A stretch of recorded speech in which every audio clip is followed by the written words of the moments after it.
У Ніжині стартували масштабні роботи з поточних ремонтів протирадіаційних укриттів. Загалом у місті налічується 53 укриття. Більша частина з них потребують нагальних ремонтів. У пріоритеті роботи Ніжинської міської влади – забезпечити надійний захист містянам. Мені дуже прикро, що з 2014 року не велася така активна робота, а війна у нас почалася саме в 2014 році. І тому зараз вже ми маємо прикласти всіх зусиль для того, щоб дійсно всі укриття привести в належний стан. Тому наша команда зараз працює над ремонтом і приведенням в порядок, благоустроєм тих укриттів, де є проблемні моменти. І я сподіваюся, що в найближчі дні у нас всі укриття вже будуть мати як мінімум ось такий вигляд. Кошти виділяються по програмі надзвичайних ситуацій. У нас виділені кошти міського бюджету на приведення в порядок ось таких об'єктів, важливих сьогодні об'єктів для безпеки мешканців нашого міста. На сьогодні в Ніжині одночасно тривають роботи з поточних ремонтів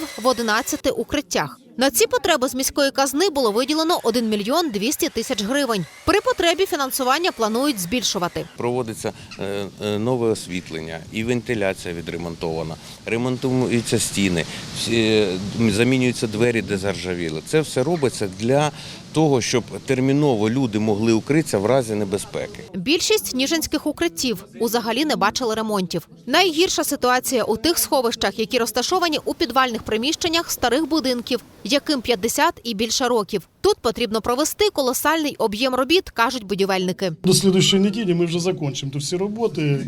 По всьому, як світлові роботи у нас вже закінчені, у нас залишається тільки відділочні роботи. Те ж саме і поставимо мебель. Мебель готова, просто завеземо тут топчани, лавочки для людей, поставимо воду, теж вода буде проведена, вона вже виведена, буде проведена до кінця. Хід виконання ремонтних робіт в укриттях міський голова Ніжина контролює особисто. Оббили стару штукатурку.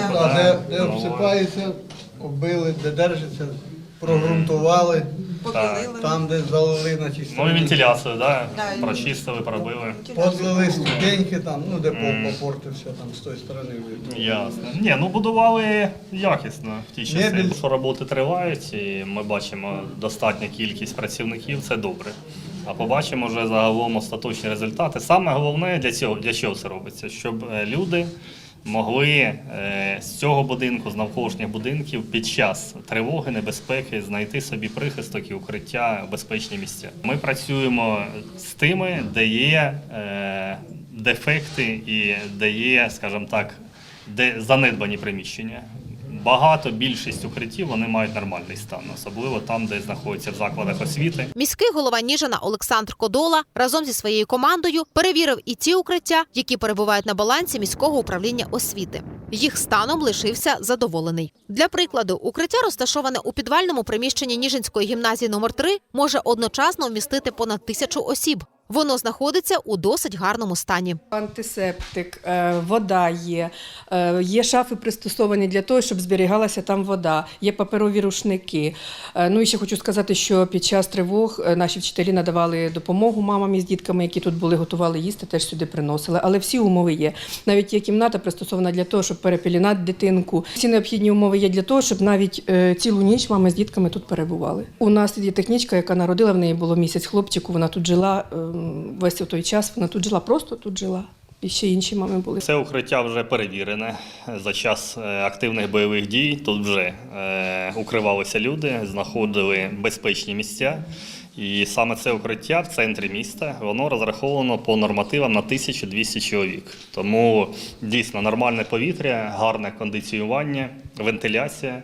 Бачимо, є облаштовані і лави, і ліжка, мати. Тобто дійсно тут понад 100 людей, за словами наших освітян, вже знаходили собі прихисток під час активної фази бойових дій на Чернігівщині. Біотуалети встановлені поруч з укриттям, тобто в принципі є всі умови для нормального перебування і саме головне безпеки мешканців Ніжина.